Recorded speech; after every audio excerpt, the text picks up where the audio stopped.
Thank you. All right, Demetrius Stanley, 5532 Edenvale Lane. Is that good? Yes, All right. sir. Thank you. Hello, my name is Demetrius Stanley. I am here on behalf of my biracial daughter and my concern about the direction education is headed in this school district. Do you, in your good conscience, think that any theory that needs an enemy, whether it's based on class or race, to accomplish a goal is going to end peacefully? In order to understand critical race theory, you have to understand the origin of critical theory into education. In 1884, the Fabian Socialist Society was founded in England with an aim of bringing about a socialist society by means of intellectual debate, the publication of books, pamphlets, and the permeation of socialist ideas into universities, the press, government institutions, political parties, and now K through 12. This was in marked contrast of the other means of bringing about socialism, which was adopted by Marxist parties, namely the use of violence and revolution to overthrow capitalism. The Fabian Society used tactics of infiltration, gradualism, attrition, and delay, rather than direct military confrontation to defeat the enemy. Thus, one might describe the tactics of Fabian Society as intellectual guerrilla warfare against free market societies. The social reconstructionist theory worked out in the USA, put forward as a basis of argument in schools and teachers as planned agents of social and cultural reform by addressing and solving practical social problems. The most famous of this society's early members included playwright George Bernard Shaw. He was a eugenics. I'm going to tell you a quote from his. The only fundamental and possible socialism is the socialization of the selective breeding of humans. So you think that someone that believes in eugenics is going to give us something that's going to bring us together and make society better. That's hard for me to believe that you believe that. Critical theory, which critical race theory stemmed from, was developed by a Frankfurt school in Germany in the 1930s. It applied Marxist principles to power, oppression, and emancipation in gender studies, religion, and other areas of sociology and culture. The Frankfurt School perspective of critical investigation, open-ended and self-critical, is based upon Freudian, Marxist, and Hegelian premises of idealist philosophy. Critical race theory applies Marxist critical theory ideology to race relations. Critical theory was exiled from Germany because of its teachings and was then absorbed by Columbia University in New York in the mid-1900s. Its philosophical roots are postmodernism, relativism, and critical legal studies. Since its inception in the 1970s, critical race theory thinking has grown in influence both outside and increasingly inside churches. One of the well-known books, a part of critical theory, race theory program, is called How to Be an Anti-Racist by Ibram X. Kendi.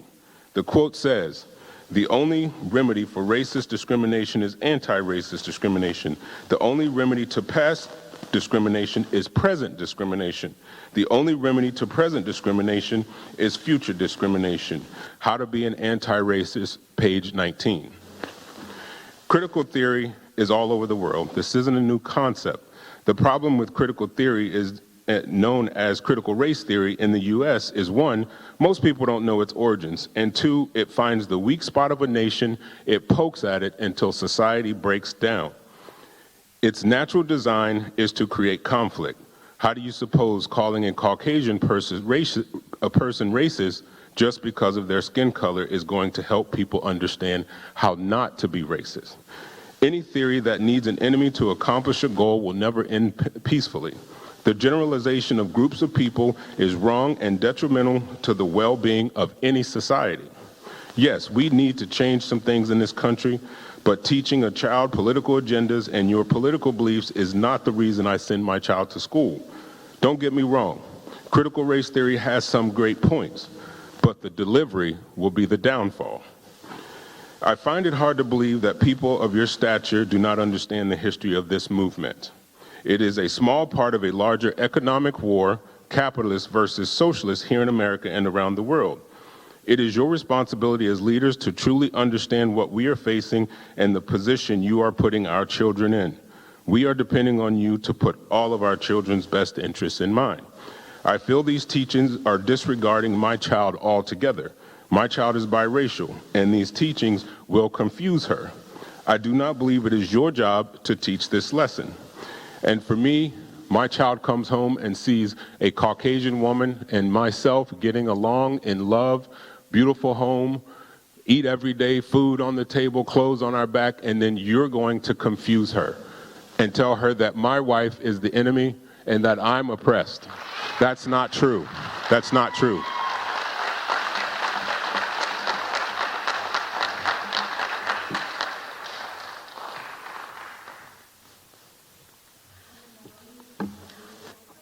Bodis. My name is Maureen Bodis, 4737 Sibel Court, and I would actually like to give Demetrius the time to be able to finish what he was speaking about his daughter and their experience, if that's possible.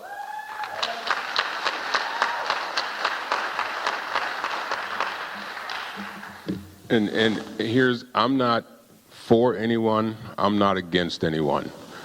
I understand that racism does exist. I understand that people that look like me have had some issues throughout our history as a country and as a nation. But I am not going to blame any of you in this audience. I don't want you to feel guilty for anything that has ever been done. That is not your place. Now, we can fix a lot of things, but the problem is you don't want to destroy the good and the bad at the same time. Now, with critical race theory, as I understand it, it is judging me by the color of my skin. Now, when it's favorably and someone judges me by the color of my skin, that's good. But when the time comes and it's unfavorable and someone judges you by the color of your skin, you're going to call them a racist. So the issue will continue. And you have to understand, this is a much, much bigger fight. And I'm going to go on a tangent, and most of you probably have no idea. This is a much bigger fight. And you teachers, school board members, educators, you are on the front line of this fight. It's deeper than you think. And it's here. You've seen it. They're tearing down statues. They're talking about judging someone by the color of their skin. The Fabian Society doesn't believe in violent revolution. They believe in infiltration. And now this is how critical theory got into education. I brought this with me today to show you this is a wolf in sheep's clothing. This was the Fabian Society's first seal, their first logo of their group. They've changed it, but this was it. And these are the people that introduced critical theory into education, which hence critical race theory's foundation. I think there's a lot of good points, but I'm going to tell you, the delivery is where it's going to fall apart. I can be for talking about racism, but I can't be for you demonizing my wife and telling my child that because of my wife, who's the kindest, one of the best human beings in life, you're going to tell her, my child, who's 5, that her mother is the enemy because of her skin color. I don't subscribe to that. And then you're going to tell her that she can't be successful unless Caucasian people change. I don't believe that either. And I think the fact that they're going to pay hundreds of millions of dollars to do diversity training here in Olentangy, while young men that look like me are killing each other at a historic rate. Why? I truly believe it's because of the message that people look like me are constantly giving. You're always telling them, oh, the world hates you because of your skin color. How do you expect success from that? That's hopelessness. And you wonder why they're in the street doing the things they're doing, because you can't get outside of the community and see different. I came from an all a community of everybody that looked like me from Belgrade, Florida. I came to Ohio, it changed. It looked like a lot of you. My grandmother told me, leave Caucasian people alone because they are the devil. That's how I grew up. But fortunately, I was able to get outside my community and see differently. And I hope through all this that we take it away from your skin, the color of your skin, and if you do the critical legal theory, right? Because you're making it about the law. Yes, some laws are very discriminatory. Critical race theory is making about black and white are not racist. Those aren't real things. Those are political racism. Those are political constructs. Those are titles. Those are classifications and statuses that was created in the late 1600s by slave owners to separate us because we were coming together to revolt against the slavery, against the elitists. And it ended up creating the Virginia Slave Codes of 1705. And they said, let's give these indentured servants a little bit more. So let's create some laws to separate them from people that look like me. Mr. Stanley, that's And you're selling that every time you call yourself black or white. We're never going to change things truly if that's what you're teaching. Thank you.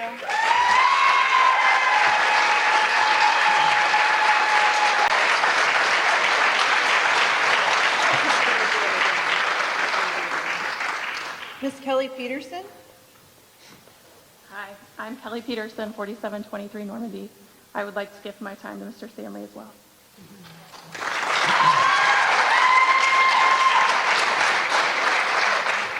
And I know you're probably sick of me now. I can see the faces right here in the front row. They're tired of listening to me. No, and at the end of the day, we do have a race issue, absolutely. I've dealt with it. Everybody in here that looks like me has dealt with it. But we can't indict an entire society for that.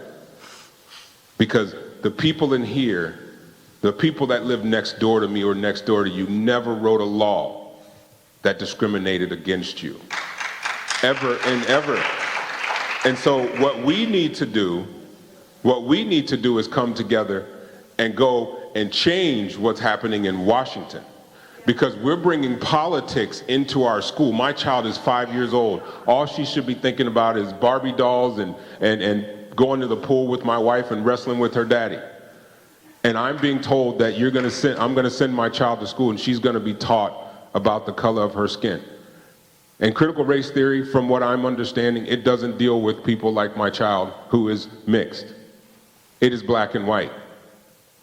So you completely discount my child. And I take offense to that. But at the end of the day, I don't want violence. I don't want revolution. I want change. And I want us all to change together. That's the only way we're going to do it. And as far as the school board, and I know you guys are in this, and I guarantee you feel some intimidation to implement this. You feel the energy that is given towards this. I'm a big study of history and communism and socialism and capitalism. I'm just going to tell you right now, this is a bigger fight. None of you really understand it, but I'm going to tell you, if you are born of Western culture and you have Western cultural ideas, communism and socialism will get rid of that. They will get rid of you, and the people that are selling it, you're not free. You will either be sent to a re-education camp or other things other than that will happen. That's history. That is flat out history. You can go to the Soviet Russia, you could go to communist China. You can study Marxism. You can study Engels. You can study the Fabian Society. They do it in different ways, but at the end of the day, with what's happening, they're using my people to implement socialist ideas and to change a capitalist society. Because if you listen to Mr. Derek Bell, the godfather of critical race theory, he mentions capitalism often. And for me, understanding critical theory, this is a bigger fight, folks. And I don't think people on the board, I don't know if you understand that. I don't know if you know what you're facing and what we're facing as a society. You haven't been hearing the term democratic socialist for no reason for the last 5 years. There's a reason you've been hearing that. There's a reason why our economy creates poverty. There's a reason why our education has been taken over for political purposes. Indoctrination, and that's the first step. So I hope the things that I said here has opened your eyes about the real history of where critical race theory, the foundation of it, comes from. It is built for conflict. You can't create something by having to have an enemy to make it end well.